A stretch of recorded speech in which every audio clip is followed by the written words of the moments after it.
Germany ఏదైతే శరణార్థులుగా వచ్చినటువంటి వాళ్ళు సిరియా, బంగ్లాదేశ్, పాలస్తీనా ఇట్లాంటి దేశాల నుండి శరణార్థులుగా వచ్చి చివరికి అక్కడ అంటే యుద్ధాలు జరుగుతున్న ప్రాంతాల్లోని ముస్లింలు వచ్చి శరణు కోరినప్పుడు వాళ్ళకి శరణార్థులుగా ఇస్తే చివరికి అక్కడ షరియా చట్టాలు కావాలంటూ జర్మనీలో రచ్చ చేస్తూ జర్మనీ వ్యవహారాలనే దెబ్బ కొడుతున్నటువంటిది ఇస్లామిక్ తెలివి కలిగినటువంటి మేధావులంటూ ఇంటరాక్టివ్ గ్రూప్ ముస్లిం ఇంటరాక్టివ్ గ్రూప్ అనేది ఏర్పాటు చేసి మేమందరం విద్యావంతులు, మేము మాట్లాడుతున్నాను, నేను డాక్టర్ మాట్లాడుతున్నాను, నేను ఇంజనీర్ మాట్లాడుతున్నాను, మేము మా మతాచారాల ప్రకారం మేము ఇక్కడ బతకాలనుకుంటాం, మా మత చట్టం ఇట్లా ఉంటుంది, మా మత చట్టం మేము పాటిస్తామంటే మీకేంటి అన్నటువంటి పాయింట్ని జర్మనీ ప్రజల్లో డిబేట్ తీసుకొస్తూ జర్మనీ ప్రజల్ని కూడా హడావిడి చేస్తూ దందా చేస్తున్నటువంటి వేళ జర్మనీ ప్రభుత్వం, జర్మనీ అథారిటీస్ ఇప్పుడు ముస్లిం ఇంటరాక్టివ్ గ్రూప్ని నిషేధించింది.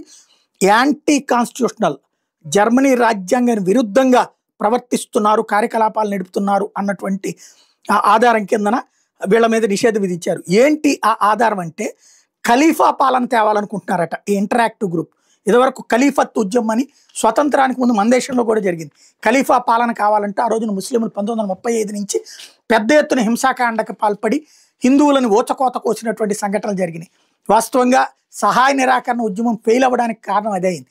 ఖలీఫత్ ఉద్యమానికి గాంధీ గారు సపోర్ట్ చేయడంతోనే ఆ రోజున హిందువుల ప్రాణాలు తీస్తున్న ఉద్యమానికి నువ్వెట్లా సపోర్ట్ చేస్తావు అంటే హిందువులు తిరగబడ్డం వల్లే ఆ రోజున సహాయ నిరాకరణ ఉద్యమం ఆశించినంతగా జరగలేదు. అప్పుడు రావాల్సిన స్వతంత్రం 47లో రావడానికి కారణమైంది. రెండో ప్రపంచ యుద్ధం దాకా ఆగాల్సి వచ్చినటువంటి పరిస్థితి.